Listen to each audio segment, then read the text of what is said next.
आज की आनंद सभा में आप सभी का स्वागत है। तो आज का जो टॉपिक है वो है स्वीकार्यता का महत्व।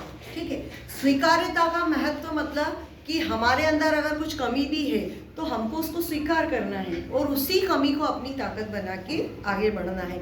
ऐसे कई एग्जाम्पल्स हुए हैं, लेकिन सबसे पहले मैं चाहती हूँ हम कुछ वार्म अप एक्टिविटीज करें। ठीक है, तो जैसे ही मैं आपको कहूँगी 1 तो आपको क्या करना है, आपकी ये जो एड़ी है ना, आप इस पे ऐसे खड़े होंगे और जब मैं कहूँगी 2 तो आप क्या करेंगे, एड़ी पे खड़े होंगे। ओके, 1 तो पंजे पे, 2 तो 1 से पंजे पे, 2 से एड़ी। थोड़ा सा कंसंट्रेशन डेवलप होगा आपका। ठीक है, चलिए शुरू करते हैं। चलिए शुरू करिए। सब बच्चों की तरफ ध्यान देते सही तरह नीचे से। 1 2 1 2 1 2 1 2 1 2। ओके, बैठ जाइए। तो हमारे कई लोग ऐसे हुए हैं हमारे भारत में भी कि जिन्होंने अपने अंदर कोई कमी थी लेकिन उसको ही उन्होंने अपनी ताकत बना लिया। तो आप शायद नहीं जानते, एक सुधा चंद्रन थी डांसर, है ना। वो डांसर थी तो उसकी क्या थी, उसके नकली पैर लगे हुए थे और वो इतना बढ़िया डांस करती थी। ठीक है, अगर वो सोचती कि भाई मैं नकली पैरों से क्या कुछ कर पाऊंगी तो वो जिंदगी में कभी कुछ नहीं कर सकती थी। इसी तरीके से रविंद्र जैन जो थे वो, उनको दिखाई नहीं देता था। आपने महाभारत, ये अभी सीरियल आया था तब भी आपने देखे होंगे, रामायण में, सॉरी महाभारत नहीं, रामायण में भी, तो वो उन्हीं की आवाज़ रहती थी, है ना। और सुंदरकांड भी उनका बहुत अच्छा है। तो बहुत ये रविंद्र जैन सर हुए, या एक और मैं कहानी आपको सुनाना चाहूँगी अरुणिमा सिन्हा की। ठीक है, अब ये अरुणिमा सिन्हा की क्या स्टोरी है, कई जगह पे आती है ये क्या थी, ये अरुणिमा एक बार क्या हो रहा था कि ट्रेन में सफ़र कर रही थी।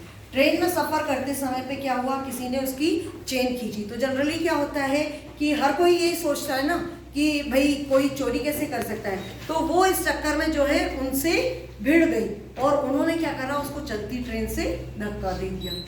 धक्का देने के कारण क्या हुआ कि जब चलती ट्रेन से धक्का दिया तो उसका जो एक पैर था वो पैर कट गया और जो दूसरा पैर था उसमें भी कई जगह उसको लगी थी और उसकी पूरी जो रीढ़ की हड्डी थी उसमें फ्रैक्चर हो गए थे। रात भर वो पटरी पे ही पड़ी रही, किसी ने नहीं उठाया, किसी को पता ही नहीं चला। फिर सवेरे जो है उसको लखनऊ के हॉस्पिटल में भर्ती कराया। उसके बाद में जो दिल्ली का एम्स हॉस्पिटल है उसमें भर्ती करवाया। लेकिन अब अगर अरुणिमा जब दिल्ली में थी, वो भर्ती हुई, उसको मालूम पड़ा कि भाई मेरा एक पैर तो कट ही गया है, लेकिन ऐसे समय में भी उसने क्या करा, ये स्वीकार्यता का महत्व, उसने क्या करा, स्वीकार कर लिया कि हाँ ठीक है, मतलब ये चीज़ नहीं कि अब मैं क्या करूँगी। उसने इसी को अपनी कमजोरी को ही ताकत बनाने का सोचा कि अब मैं जो है नकली पैर लगेंगे, नकली पैरों से मैं क्या कर पाऊँगी, नहीं कर पाऊँगी।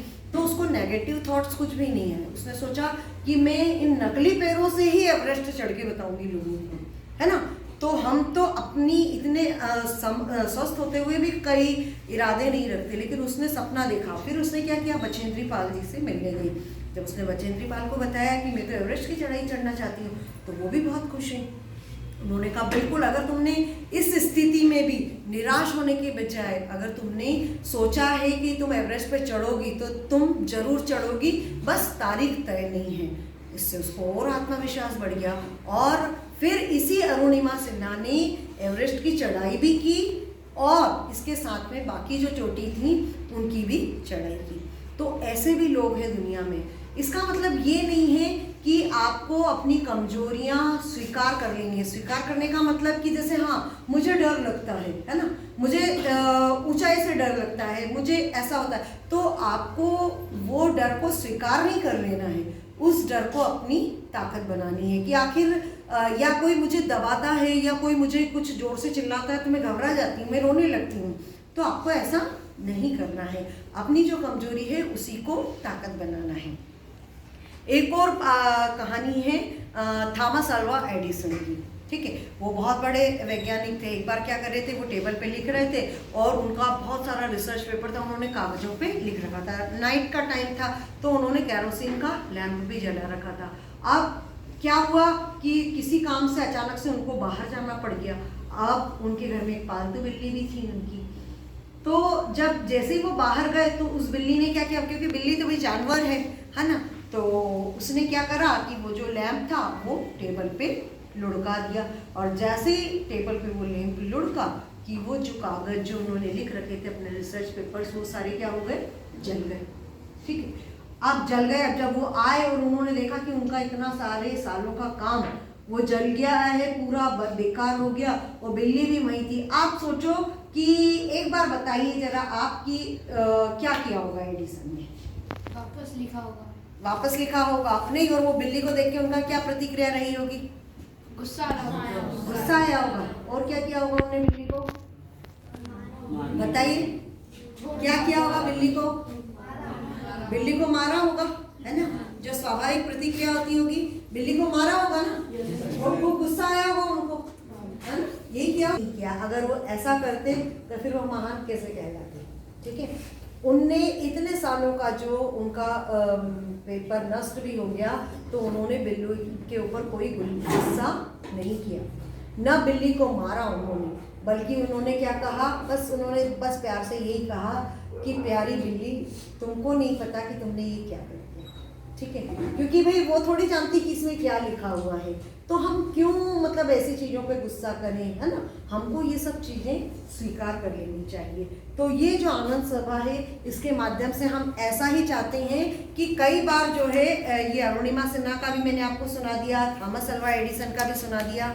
ठीक है, तो जब कोई हमारे साथ ऐसी घटनाएं घटती हैं, ठीक है, तो हम क्या होते हैं, कमज़ोर पड़ जाते हैं, और अगर हम कमज़ोर पड़ गए तो हम असफल हो जाते हैं, और यदि इसी कमजोरी को हम अपनी ताकत बना लेते हैं तो हम सफल होते हैं, है ना। तो आप सभी से मैं चाहूँगी कि आप अपने जीवन की कोई 2 घटनाएं, 2 नहीं तो कम से कम 1 घटना ऐसी जरूर लिख कर लाएं कि जिसमें आपको लगे कि आपको पहले तो बहुत बुरा लगा कि यार ये मेरे साथ क्या हो गया। भाई जैसे अरुणिमा सिन्हा है, उसने कभी सोचा होगा कि मैं जा रही हूँ ट्रेन में तो मेरे पैर ही कट जाएंगे, है ना, और पैर कट गए तो उसके बाद में कभी उसने सोचा होगा कि इन नकली पैरों से वो एवरेस्ट भी चढ़ पाएगी। हो सकता है उसने स्वस्थ रहते कभी नहीं सोचा हो। ठीक है, तो ऐसी जीवन में घटनाएं होती हैं जब हमारे साथ हम निराश होते हैं, और वही चीजें हमारी ताकत बन जाती हैं। आपको मैं अपनी जीवन का एक घटना बताती हूँ। जब मैं इस उत्कृष्ट विद्यालय में आई थी, तो चूंकि मैं साइंस की टीचर थी, मैं साइंस पढ़ाती थी, मैथ्स पढ़ाती थी, शुरू से मैंने यही पढ़ाया था। जब मैं इस स्कूल में आई तो मुझे यहाँ पर कहा गया कि आपको मैडम इंग्लिश पढ़ानी है। तो मैंने कहा मैं इंग्लिश तो नहीं पढ़ा सकती बिल्कुल भी। तो उन्होंने कहा आप इंग्लिश मीडियम में पढ़े हैं, आप इंग्लिश पढ़ाइए। मैंने कहा इंग्लिश मीडियम में पढ़ना अलग चीज़ है, लेकिन मैं साइंस पढ़ा सकती हूँ, मैथ्स पढ़ा सकती हूँ। मैं इंग्लिश मीडियम का साइंस और मैथ्स पढ़वाइए ना मुझसे, मैं इंग्लिश नहीं पढ़ाऊँगी बिल्कुल। तो उन सर ने कह दिया, प्रिंसिपल सर ने, कि मैडम या तो आप पढ़ाइए या फिर आप चले जाइए। आप जहाँ जिस गांव से आए हैं ना, आप वहाँ वापस चले जाइए। हम तो आपको इसी शर्त पे रखेंगे इस स्कूल में कि आप इंग्लिश पढ़ाइए। तो मैं, आप सोचो कि वही वाली चीज़ कि जो मुझे डर, मैं इतना रोई और मैंने जाके कह भी दिया कि आप भले ही मुझे वापस भेज दीजिए, लेकिन मैं इंग्लिश तो नहीं पढ़ाऊँगी। फिर यहाँ पर एक टीचर थी, अब उनकी डेथ हो गई है, तो वो टीचर मेरे से कहने लगी कि क्या हुआ, इतना क्यों रो रही है। मैंने कहा, आज मेरे से प्रिंसिपल सर ने कहा कि तुम इंग्लिश पढ़ाना। मैं इंग्लिश क्यों पढ़ाऊँ, मैं मैथ्स की टीचर हूँ, मैं साइंस की टीचर हूँ, मैं इंग्लिश की टीचर हूँ जो मैं इंग्लिश पढ़ाऊँगी। तो बोलने लगी कि तुम यहाँ मतलब फिर वापस जाना पड़ेगा। मैंने कहा हाँ ठीक है, चले जाएंगे। तो उन्होंने कहा यहाँ क्यों आई थी। मैंने कहा भाई देखो, मेरी बच्ची छोटी है, तो मैं चाहती थी कि मैं शहर के स्कूल में रहूँगी तो बच्चे की केयर ज़्यादा अच्छे से कर सकूँगी। तो बोलने लगे कि तो फिर अब वो चीज़ भूल गई तुम। मैंने कहा नहीं, याद तो है, लेकिन मैं ऐसा क्यों समझौता करूँ। तो उसने कहा कि नहीं, कभी कभी ये जो चीज़ें होती है ना, यही वाली चीज़ स्वीकार्यता, स्वीकार कर लो इसको और इसी को अपनी ताकत बना लो। फिर मैंने क्या किया, मैंने कहा हाँ ठीक है। उसने कहा कि ये तुम तो इस बात को एक्सेप्ट कर लो और कोई बात नहीं, असफल भी हुई तो तुम कह सकोगी कि तुम्हारा इंग्लिश सब्जेक्ट नहीं है, और सफल हो गई तो बहुत ही बढ़िया। अब मैंने खूब मेहनत करी बच्चों के साथ, आप मानेंगे नहीं, साइंस में जो मेरा अपना विषय था उसमें एक बच्चा फेल हो गया, लेकिन इंग्लिश में हमारे यहाँ जितने बच्चों को मैंने पढ़ाया सिर्फ एक बच्चे के 78 नंबर आए थे, बाकी पूरी क्लास के बच्चों के नंबर 90 के ऊपर आ गए। मतलब ऐसी चीज़ हो गई कि मैं खुद ही नहीं विश्वास कर पा रही थी कि ये मेरे पढ़ाए हुए बच्चे हैं, क्या मैं इतनी अच्छी हूँ इंग्लिश पढ़ाने में।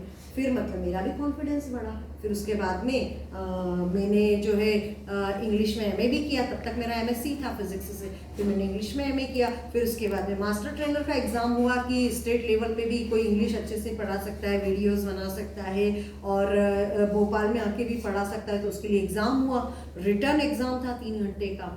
मैंने सोचा कि ठीक है, यही स्वीकार कर लिया मैंने कि ठीक है, मैं इंग्लिश जो मैं जिसके लिए रोई हूँ मैं उसको ही अपनी ताकत बनाऊंगी। फिर मैंने उस इंग्लिश का टेस्ट पेपर दिया और मुझे खुद इतना आश्चर्य हुआ कि उसमें भी मैंने टॉप कर दिया। जबकि और इसके साथ ही ये जब उत्कृष्ट की चयन परीक्षा हुई तो इसमें कहा गया कि यहाँ पर वही टीचर रहेंगे जो एग्ज़ाम देख कर आएंगे, और मैंने यहाँ पर भी एग्ज़ाम दिया और पूरे ज़िले में जो है मेरी टॉप रैंकिंग आई और इसके कारण वापस से मैं इसी उत्कृष्ट में आ गई। तो जो इंग्लिश से मैं इतना घबराती थी वही इंग्लिश आज मेरे इतने काम आई। आज मेरा जो इतना नाम है वो सब किसकी वजह से हुआ? इंग्लिश की वजह से, है ना। तो ऐसी बहुत, ये तो मेरे जीवन का मैं बता रही हूँ। तो मैं आपसे चाहती हूँ कि आपके जीवन में, अभी तो खैर बहुत छोटा जीवन आपने देखा है, लेकिन फिर भी आपके साथ कभी ऐसा हुआ हो कि जो बात आपको बुरी लगी हो लेकिन बाद में आपको लगा हो कि नहीं ये आपके अच्छे के लिए था। तो ऐसी कोई घटनाएं हो तो आप जरूर लिख के लाना, कल हम इसको शेयर करेंगे। ठीक है, चलिए, ओके, थैंक यू।